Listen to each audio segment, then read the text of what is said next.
एक जमाने की बात है, घने जंगल में बेशुमार जानवर खुशी खुशी रहते थे। इस जंगल के दो मशहूर जानवर थे, हाथी जम्बू और खरगोश चिंकी। जम्बू बहुत बड़ा, ताकतवर और भारी भरकम था। इसके कान पत्तों की तरह बड़े थे और सूंड लंबी थी। दूसरी तरफ चिंकी छोटा, फुर्तीला और ज़हीन था। इसके सफेद सफेद बाल थे और आंखें शीशों जैसी चमकती थी। मुसीबत ये थी कि जम्बू और चिंकी एक दूसरे से बहुत हसद करते थे। जम्बू कहता, मैं जंगल का सबसे ताकतवर हूँ, कोई मुझे हरा नहीं सकता। चिंकी कहता, ताकत से क्या होता है, चालाकी सबसे बड़ी होती है। बस फिर क्या था, उनकी जिद की वजह से जंगल में रोज नई लड़ाई होती।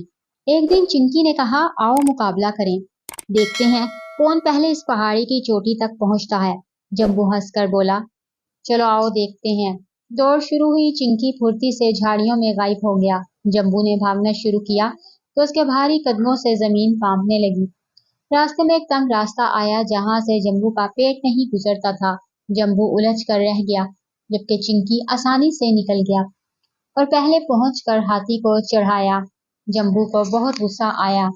अब जम्बू ने कहा, क्या तुम इतने ऊंचे जा सकते हो जितना मैं जा सकता हूँ। उसने अपनी सूंड ऊपर उठाई और आम के दरख्त की सबसे ऊंची शाख से आम तोड़ लिया। चिंकी ने कितनी भी कोशिश की, वो दरख्त पर ना चढ़ सका। हाथी फिर हंस पड़ा। इस बार चिंकी शर्मिंदा हुआ। इनकी दुश्मनी से जंगल के बाकी जानवर बहुत तंग आ गए।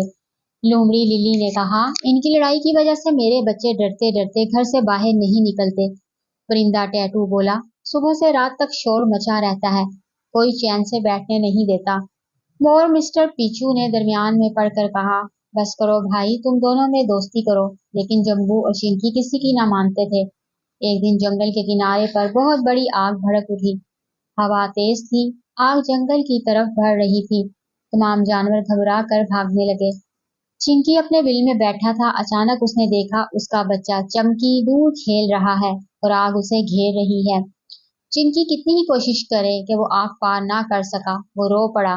उसी तरफ जम्बू ने देखा कि उसका बच्चा जूनी एक गहरी खाई के किनारे फंस गया है और आग करीब आ रही है। जम्बू ने अपनी सूंड बढ़ाई मगर शाख टूट गई। वो भी परेशान हो गया। तब चिंकी ने हिम्मत करके जम्बू के पास जाकर कहा, तुम मेरी मदद करो, मैं तुम्हारी मदद करूंगा। जम्बू ने चिंकी को सूंड पर बैठाया और आग के ऊपर से उठाकर दूसरी तरफ पहुंचा दिया। चिंकी तेजी से भागा और जम्बू के बच्चे जूनी को रास्ता दिखाकर एक महफूज जगह ले गया। फिर चिंकी ने जम्बू को आवाज दी, अपनी सूंड इस दरख्त के गिर्द लपेटो जो नदी की तरफ झुका है। जम्बू ने ऐसा ही किया। दरख्त झुक गया और जम्बू ने उसे पकड़कर एक पुल बनाया।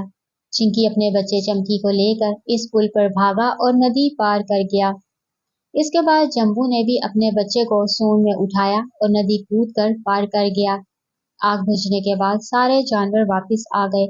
जम्बू और चिंकी एक दूसरे को देखते रहे। फिर जम्बू ने कहा, चिंकी, तुमने मेरा बच्चा बचा लिया, तुम बहादुर हो। चिंकी ने जवाब दिया, जम्बू, तुमने मेरे बच्चे को आग से बचाने के लिए अपनी जान खतरे में डाली, तुम वाकई ताकतवर हो। इनकी आंखों में आंसू थे लेकिन खुशी के। दोनों ने गले लगकर माफी मांगी। लोमड़ी लिली ने कहा, आखिरकार हमारे जंगल में अमन आ गया। परिंदे टेटू ने खुशी से नए गीत गाए। और मिस्टर पीचू ने अपने परों को फैलाकर शानदार नाच किया।